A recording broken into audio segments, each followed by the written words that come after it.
baba, nara.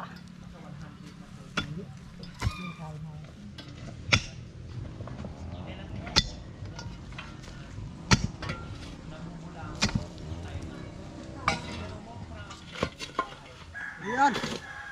Kita lato-lato. Ha? Yan, may kandaram na apel diyan. Yan.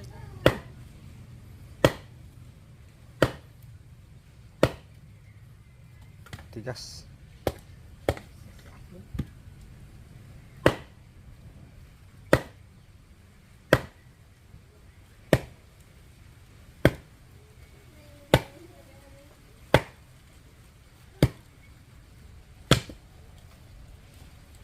Magandang hapon po mga kababayan.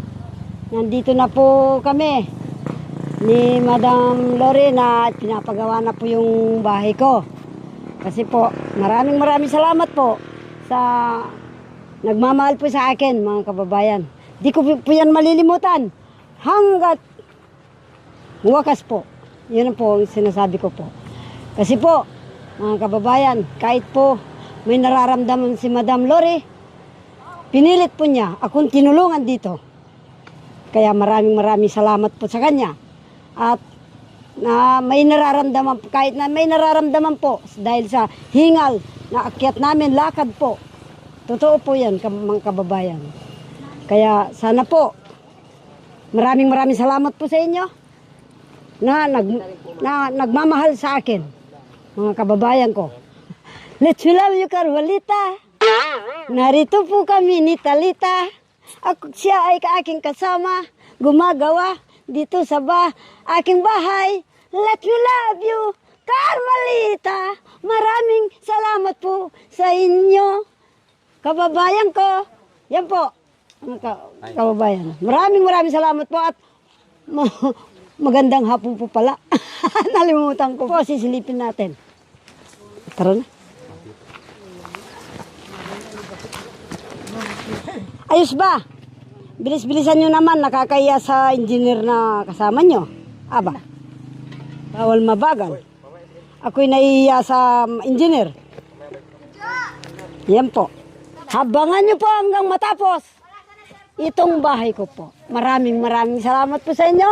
Kung mahal nyo pa ako, maraming salamat po, mga kababayan ko. Liligaya ka sa piling ng iba. At kung ang langit mo ay ang pag-ibig niya, tututol ba ako kung kagustuhan mo? Sapat na ang minsay, minahal mo ako. May bakas ka bang nakikita sa aking mukha? Masdan mo ang aking mata. Kung mayroon bang luha, may nanakit ba ako sa inyo? Sa palagay ko'y wala. Ginusto niyong magkawalay, wala kong magagawa. Kung liligaya ka sa piling ng iba, at kung ang langit ko ay ang pag-ibig niya, tututol ba ako kung kagustuhan niyo? Sapat na ang minsay, minahal niyo ako. Una ng hapon, nang tayo ay magkita, 2:00 naman ay tayo ay magkakilala. 3:00 ang wika ko, giliw mahal kita. Himpun to, 4:00, noong sumagot ka. 5:00 nang tayo ay magtipanan, magtatagpo, upang ipadama ang tunay na pagsuyo. Hunit ako yata, sa iyo ay nabigo ang pag-asa nitong abakong puso. Sa inyo'y naglalaho. 6:00, 7:00, hinihintay kita. Oh, dilim nitong gabi sa puso ko'y bumalisa, nang hindi ko malaman kung napapano kayo. Aking mahal sa buhay ko, hanggang ngayon wala pa kayo. Wala ka pa. Kaya ngayon ang oras yun. Sa tuwing aking naririnig, ay para bang nanunumbat. Ang oras yun, ang pag-ibig, pagkat ito'y aking puso. Sa loob ng aking dibdib, ay tila ba orasan din.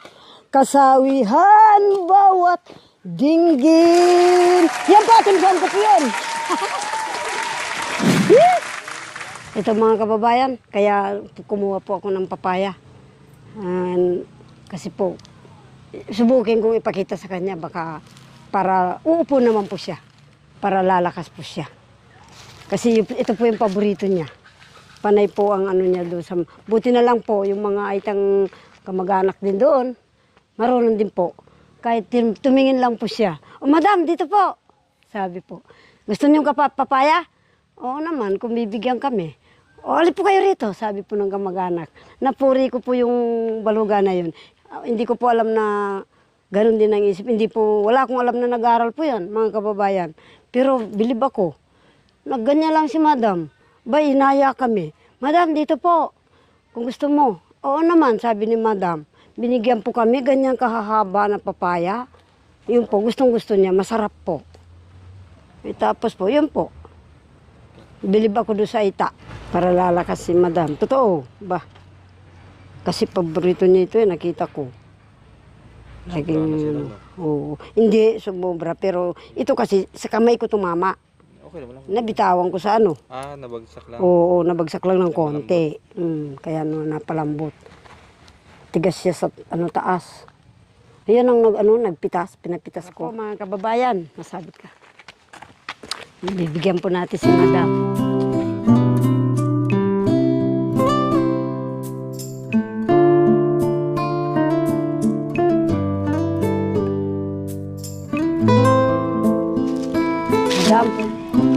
Madam, anak ko.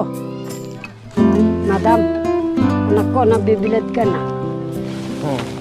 Hindi.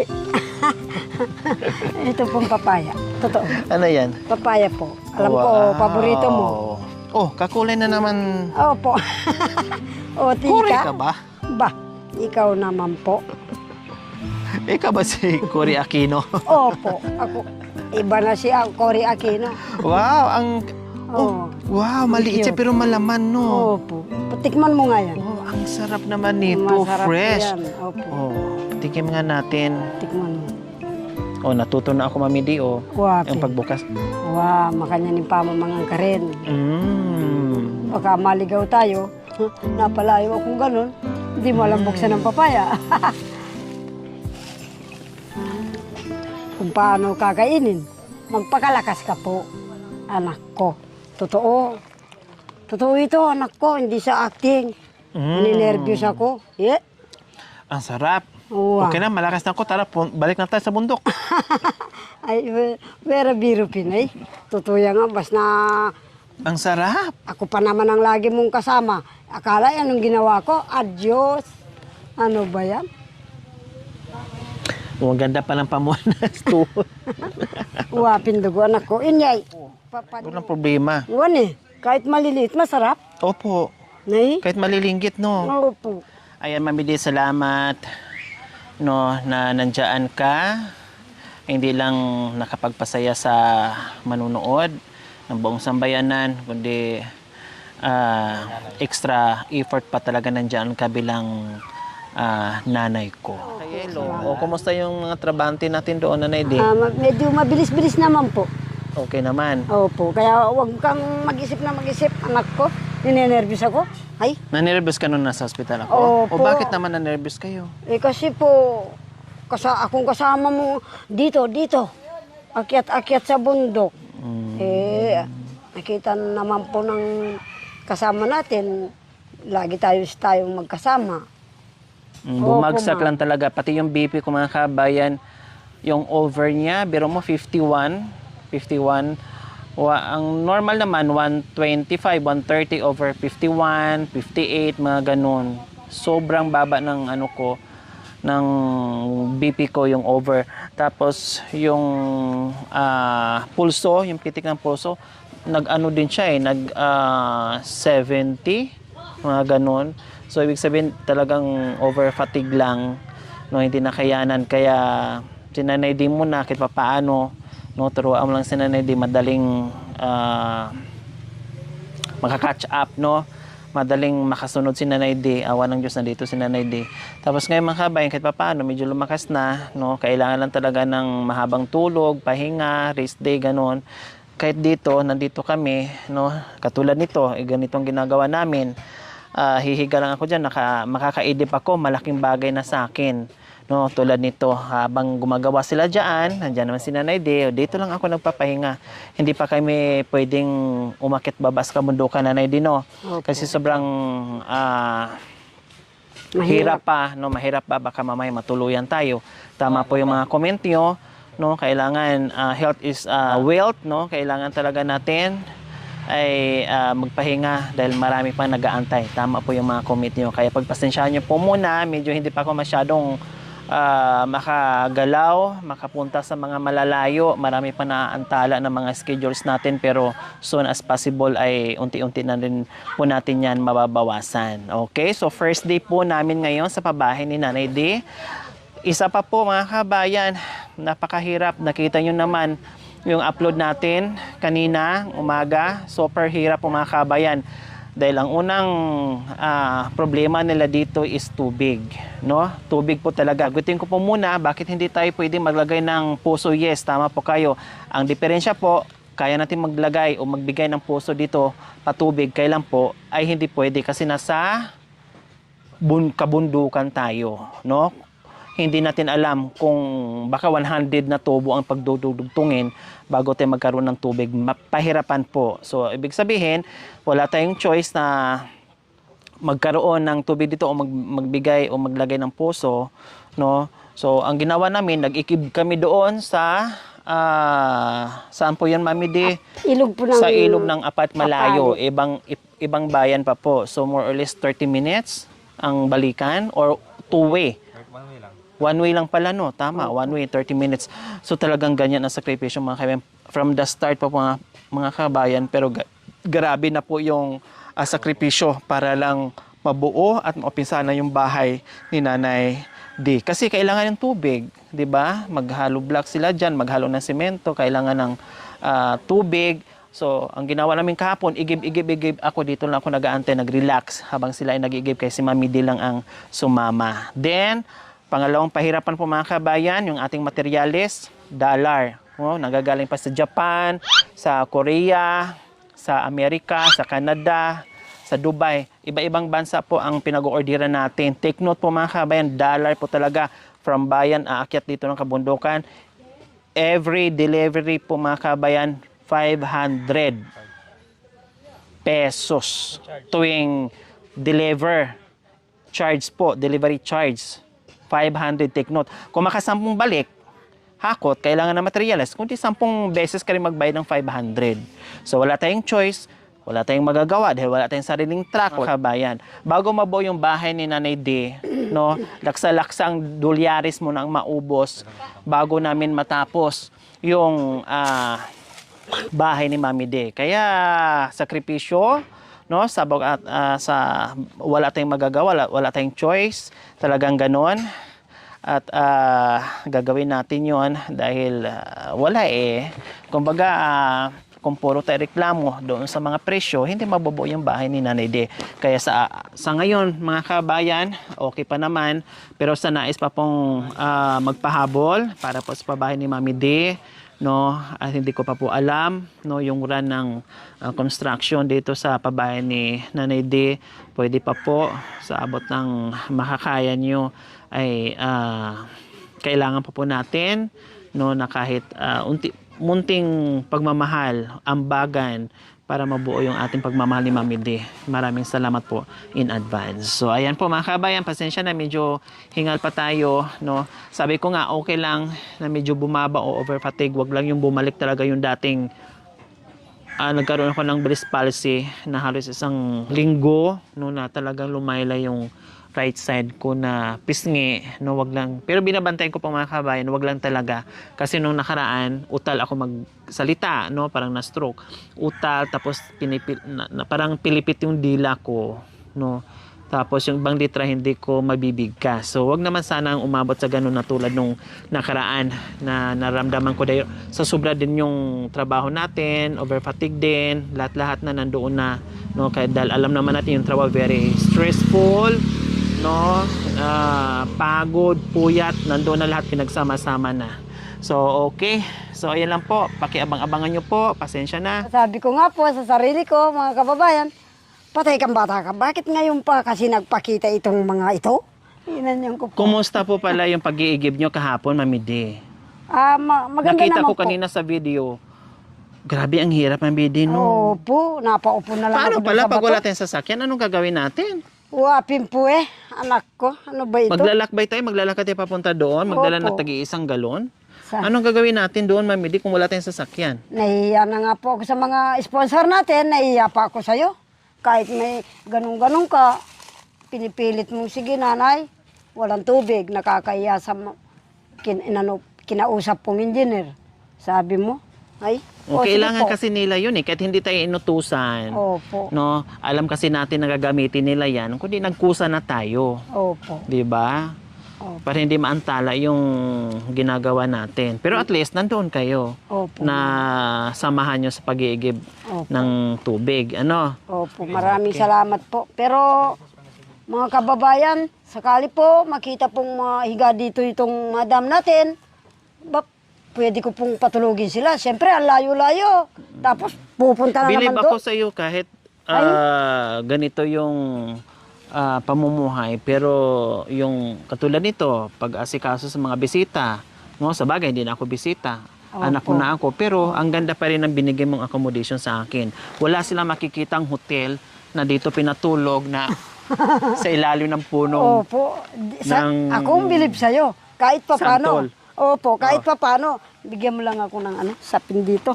Ba? Kahit sa ano. O, kamusta pala yung experience mo sa Pangasinan na doon ka na nagstay sa bahay?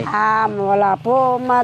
Anak ko, wala akong masabi. Yang iya nga po ako. Bakit nahiya kayo? Kain tulog po. O, Ano tapos? ba yan? Naiya ako dun sa katulong mo. Kinuha ko yung walis. Nagwalis po ako O bakit magwawalis?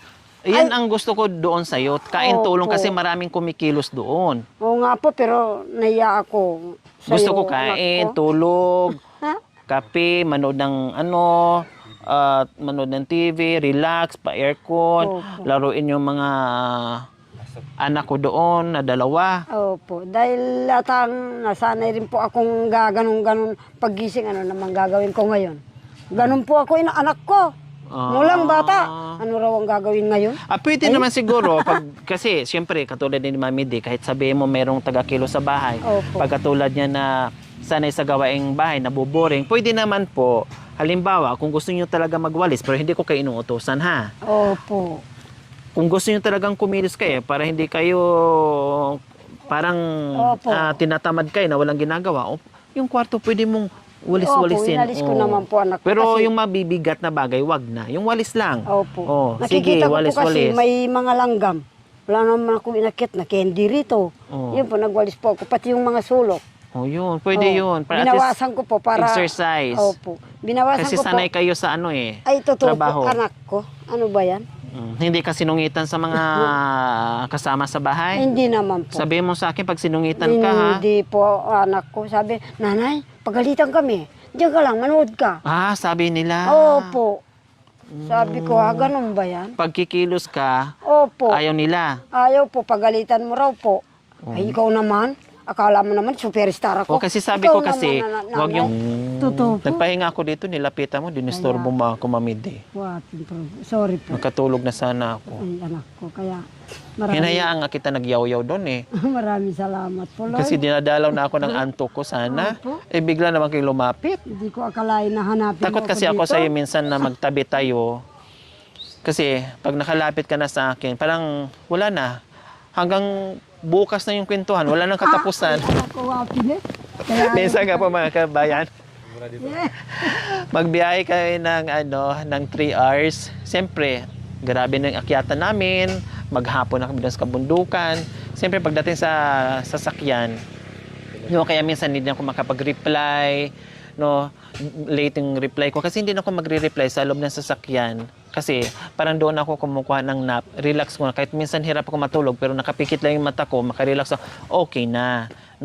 Kumbaga yun na yung pinaka-bedtime ko yung sa loob ng sasakyan. Kaya pag nandyan ako, hanggat maaari ayaw ko na mag-text, ayaw ko na mag-reply, ayaw ko nang tumawag. Kasi yun na yung pinaka-rest ko sana. Kaya lang ito, mula na nakasama sa amin, hindi na ako makaka-rest. Nabubulahog yung tainga ko. Kasi, ay nako, Diyos ko, Ginoo ko. Hanggat pagbaba sa loob ng bahay, ganun po. continuous yung... Sorry po. Okay lang yun ay, para hindi makatugan driver. Para nga hindi makatulog yung driver. At saka Gusto ko yung- nang bumili ng maglagay ng cotton balls doon sa tayo kabilaan. Makanyan po. Ay, anak ko kung gano'n. Kahit wala lang sasabat sa kanya. O anak ko, tulog na lahat. Kahit mag-isa siya, hala, sige, yaw-yaw pa rin siya. Makanyan po. Ay, anak ko. Mami di, 24 hours ka nang nagyayaw-yaw dyan. Hindi ka pa rin lobat. Ganyan. Pero maganda yung ginagawa niya kasi lalo na sa driver natin, kailangan niya yung merong kausap. Kaya ito, no? May kaano na siya ngayon. Hindi na antok yung driver kasi meron na. Kung nakatulog. Tumaan tayo sa posto. Kaya minsan pag hindi ko mapigilan, kukuha ko ng panyo, busalan ko tayo. Aray, yeah. Hindi, okay lang yun. Gawin mo yun, ha? Okay yun. Oh. Makanyang ka. Ay, ayaw ko. Hindi. Mahina ka, anak ko. Okay lang. Kasi pangpagising nga doon sa driver, anong piliin mo? Matulog yung driver, nandun tayo pulutin. Ka. Binuladas lang kitang. Ako! Diba? Ayaw ko po yung problema ng problema. Pagod ka na nga, masasaktan pa yung damdamin mo, mamamatay ako dito. Oo ba? Ayaw ko yun. Supervisor natin, Michael. Ay, anak.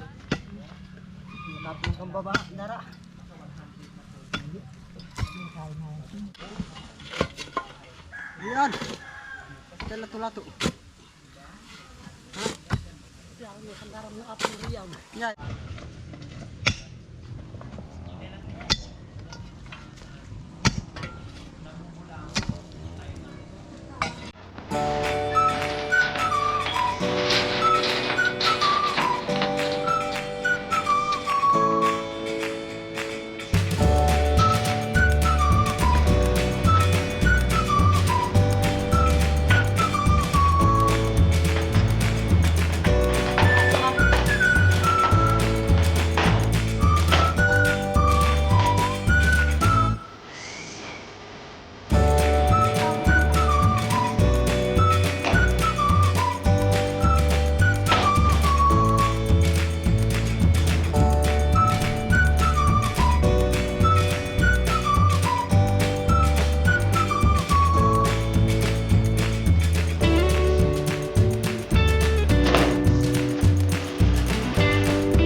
Thank you for watching. Don't forget to like, share, and subscribe. Hey there. Subscribe to my Lori channel. Aquino Talita, Lori Aquino Talita, mabuti ang puso, di kayo hahayaan, tutulong sa mga kababayan.